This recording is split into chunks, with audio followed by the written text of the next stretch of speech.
Saving money is not enough any more. जी, आपने सही सुना। पिछले दशकों में अगर आप बात करते हैं 1970, 80, 90 का दशक जो है, इस समय में सेविंग एक बहुत बड़ा अचीवमेंट होता था। इसका मतलब अगर आपकी आय 10 रुपये है और आपके एक्सपेंसेस अगर 8 रुपये हैं, तो आप 2 रुपये अगर अपने सेव कर पा रहे हैं तो it was a big achievement. पर अभी सिनारियो चेंज हो गया है। जब से 1981 में मुझे याद है सेंसेक्स की स्थापना हुई थी, उस समय सेंसेक्स का लेवल 100 था। आज सेंसेक्स का लेवल 85,000 है। इसका मतलब ये है कि पिछले 40 वर्षों में ये देखने को मिला है, 40 नहीं 46 वर्षों में देखने को मिला है कि आपका जो सेंसेक्स है वो 125 गुना से ग्रो किया है, सिर्फ इंडेक्स। तो अब के जो दशकों में अभी ये हो रहा है कि जैसा हमारे वॉरेन बफेट है, जो वर्ल्ड के रिचेस्ट मैन में आते हैं, उन्होंने सजेस्ट किया है कि पहले you earn money, then you save money and then you spend money.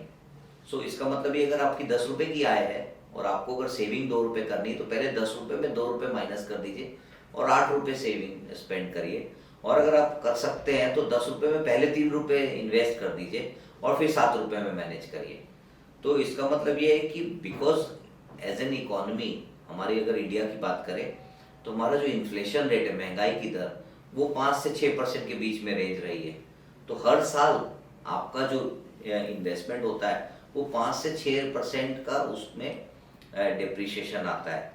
उसको बीट करने के लिए आपके पास में ऐसा इंस्ट्रूमेंट होना चाहिए जो 15% के रिटर्न्स दे, ताकि 5-6% अगर आपका महंगाई की दर अगर माइनस भी कर दें तो आपका पोर्टफोलियो एटलीस्ट डबल डिजिट में ग्रो करे, विच इज अबाउट 10%। अब डबल डिजिट में अगर आपको इन्वेस्टमेंट ग्रो करना है तो भी एक बहुत बड़ा टास्क है ये, मतलब आपको 15% का रिटर्न चाहिए।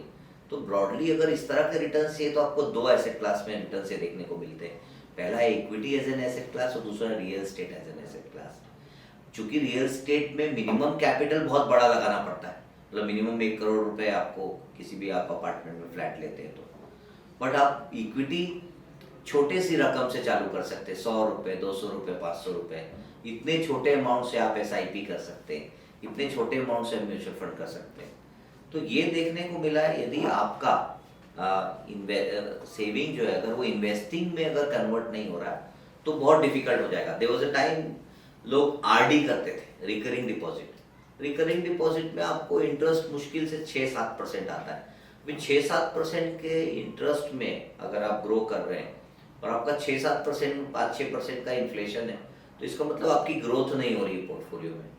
तो धीरे धीरे लोगों ने फिर वहाँ से systematic investment fund, systematic investment plans को चूज किया। सिस्टमेटिक इन्वेस्टमेंट प्लान में देखने को मिला कि पिछले 15-20 साल से आप कोई भी SIP देखें, अगर वो निरंतर 15-20 साल चल रही है तो एवरेज उसमें 15% से ऊपर के रिटर्न्स देखने को मिले। किसी भी फंड की आप बात कर लें, मल्टी कैप या स्मॉल कैप या मिड कैप फंड्स की बात करते हैं, ऑफकोर्स लार्ज कैप में हो सकता है रिटर्न 12% के करीब में देखने को मिला हो। बट अल्टीमेटली आपको ये रिटर्न्स की हैबिट बनाने के लिए आपको उसमें निरंतरता बनानी पड़ेगी। तो क्वेश्चन ये है कि आप सेविंग कर रहे हैं या सेव करके इन्वेस्ट कर रहे हैं। हमारा ये एडवाइस होता है as a wealth management company कि आप सेव करें, जो भी आपकी आय उसमें से एक्स अमाउंट आप डिसाइड करें। उस अमाउंट से आप अपना गोल डिसाइड करें कि अगर आपका गोल है कि आपको एक कार खरीदनी है, या आपका गोल है कि आपको फॉरेन में एजुकेशन लेनी है, या आपका गोल है कि आपको रिटायरमेंट कॉर्पस में 2 करोड़ रुपए चाहिए, 5 करोड़ रुपए चाहिए, तो आप बैकवर्ड कैलकुलेशन करें कि 5 करोड़ वहां पे चाहिए तो आज से मुझे कितनी सेविंग करनी है। अगर 5 करोड़ चाहिए तो क्या 5,000 रुपए की मैं SIP करूँ तो 5 करोड़ रुपए वहां तक मुझे मिलेगा क्या। ये आपको डिसाइड करके पहले आपको आय कमानी है, फिर उसको सेव करना है, फिर उसे इन्वेस्ट करना है, और फिर बाकी के जो फंड्स बचते हैं उसे स्पेंड करना है। तो आपको बैकवर्ड कैलकुलेशन की जरूरत है।